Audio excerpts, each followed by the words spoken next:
excited for this show because when me and Neil started the show, the core was that we'd have different acts that embodied what funny. Funny is funny. What's funny? I don't know. Funny is funny. And your next act, we were very happy because it's a little bit out there, and we are big fans. So we spent the last 2 months trying to get him. And one of your up-and-comers in the Toronto scene, Mr. Jeff Hall!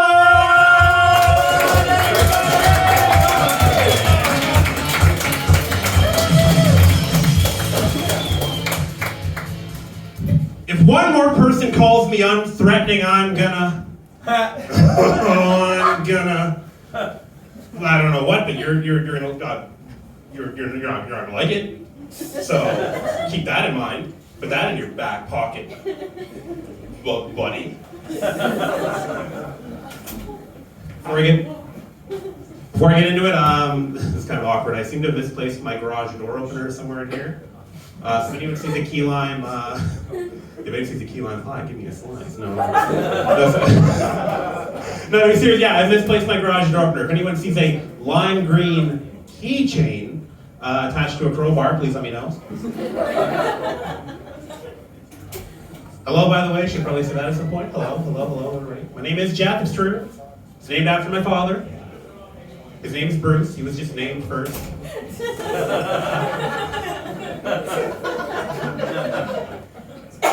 And I was named after, okay, hey, we're in there, hey! Here's a call and response joke to make sure you bastards are listening. Why was it important for the comedian to take his memory medication? Why? Why what?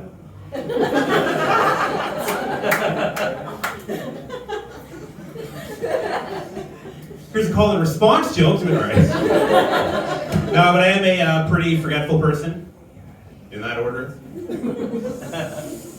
So I like to have notes on stage so I don't forget my spot in my set. I'm also a pretty forgetful person, in that order. So I like to have notes on stage with me, just so I don't forget the order. I know it's kind of awkward. I seem to have misplaced my notes. If anyone's seen a...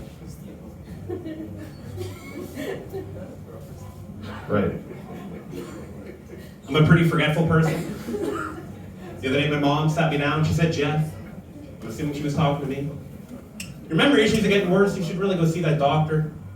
And I was like, memory issues? And I was like, memory issues? Well, that's the first I'm hearing about this. I'm a pretty forgetful. Hey, you can't make the same joke twice in a row. Watch me, all right. Yeah, you might have noticed I'm a little, what the hell is going on? All right, I think we're good. Hey, you might have noticed I'm a little booted up tonight, so everybody had an MHL all the way here, I had an MHL. Mike's Hard Lemonade, where my left head's at, we all know, yeah. Got any friends of Mike in the crowd? Yeah, you know what's up. You were like, hey Jeff, what makes it hard? Put it in the freezer, eat it as a popsicle, everybody. You know what's going on. All right.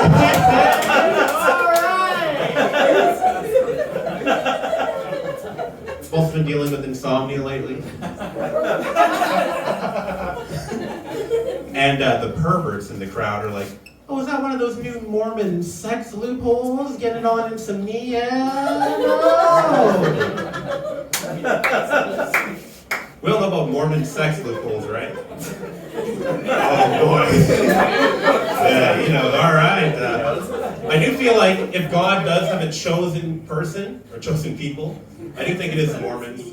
Because no other religious group is as committed to reading and interpreting their religious text than a bunch of horny Mormons trying to get laid, you know? Because for a long time it was just anal, right? They just have anal sex. You know, God defines, hey, I'm talking up here, shut the hell up! Anyway, so anal sex is cool because God defines sex as like having sex to have children. So if you have anal sex, there's no children there, so God's happy. And then one of those kids having anal sex drew up and went, wait a minute, kids are doing what? So they were like, I got bad news for you Mormon kids. If you have anal sex, one of the sperms might crawl into the belly. They can still get pregnant, so you can't do it anymore.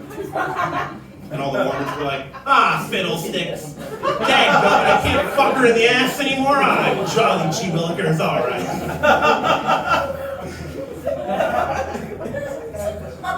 Well, this bit's still going. So then they started doing what they call soaking. They didn't know what soaking. You know when like you're fighting with like your sibling, and it's like stop poking your sister. It's like I'm not poking her. I'm just poking the air in front of her, and if she gets in the way, hey, it's her fault. So the Mormons did that, but that's how they had sex, you know. Because again, sex is only in the act of procreation. So if you just stick it in and sit there, technically you're not doing anything wrong. So they did that for another couple of years, and then the engineers at the lab, the Mormon sex lab, they cracked the code. And they're like, well, hold on, we're already not doing anything wrong, right? But we're in a bed, and if the bed just so happens to move of its own accord, we're not doing it. So now Mormons will stick it in, stare at each other face to face, and then their friend will jump on the bed.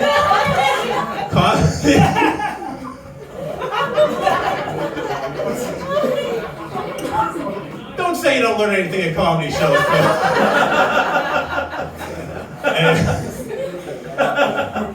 yeah, so I've been dealing with insomnia lately, you know. It's pretty annoying thing to deal with, you know, because like I feel like it's definitely the dumbest of like the mental disorders, you know. I mean, besides ones that make you dumber, I guess. But it's like the other ones, like when you're like suicidal, you have an eating disorder, you invest in crypto and stuff. Like your brain is still able to like justify, you know, like you're like that makes sense. But like when you're an insomniac, you're just so tired, your brain just doesn't even try. So you just so you get 30 minutes of sleep and you wake up and your brain's like, oh man, we should go back to bed. And you're like, all right, yeah, let's go back to bed. And he's like, nah. So I've been dealing with that for a while, you know, hanging in there. But hey, a little bit about me, you know. I'm a pretty simple person, in that order. I start every day with a cup of coffee with 2% milk, 98% cereal.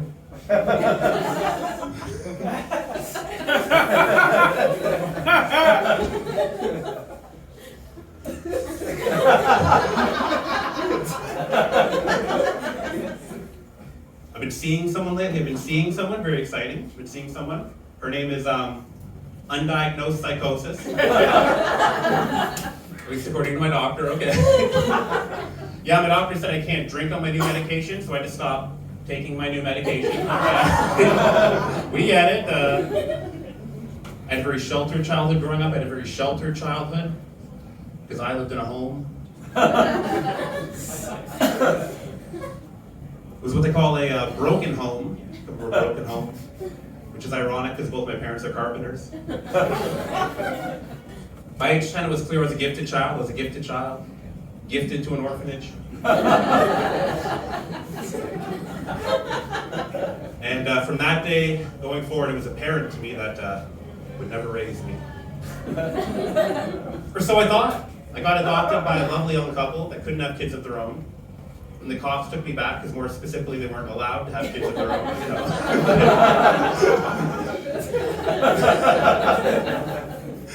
know? Now the place I'm living in is under construction. Luckily the workers haven't found me yet, you know. I used to be a pathological liar. I would lie at any opportunity I got. But hey, not anymore.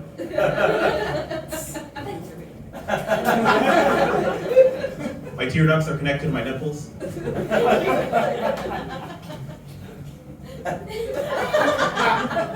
So, when I cry, I actually lactate through my eyes, you know.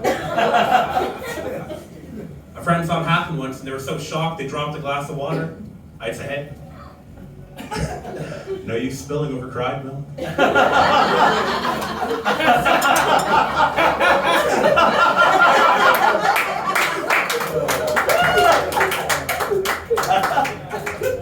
Recently blew a job interview.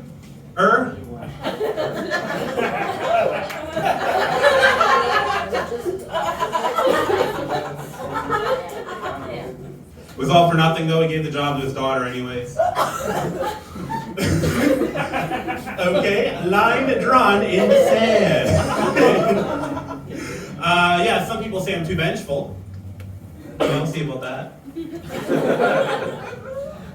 have a lot of respect for people that graffiti the trains, you know? So how do they run that fast? That was just for you. I don't know, I feel like if I was gonna graffiti a train, I'd probably just do a really long, straight line, you know, hey. Work smarter, not harder. I got caught on private property recently, unrelated. The security guard was like, hey, what are you doing here? I said, I can't tell you that it's private. He said, okay, carry on. All right. Running out of time here. Luckily, I had a lot of time for that Mormon stuff, but guess we'll wrap up. Guess we'll wrap up with something a little more serious, a little more somber tone, dare I say. You know, I have an app on my phone that tracks my sobriety. And today, I got a notification saying it's been 1 year since I had any alcohol. I know, it's crazy. 365 days of forgetting to reset the app. But to be fair, it's hard to remember to do anything when you're drunk as hell, you know what I'm saying, everybody? I'll say one more and I'll get the hell out of here. You know, I recently got bitten by a radioactive lawyer. And it gave me the power of attorney.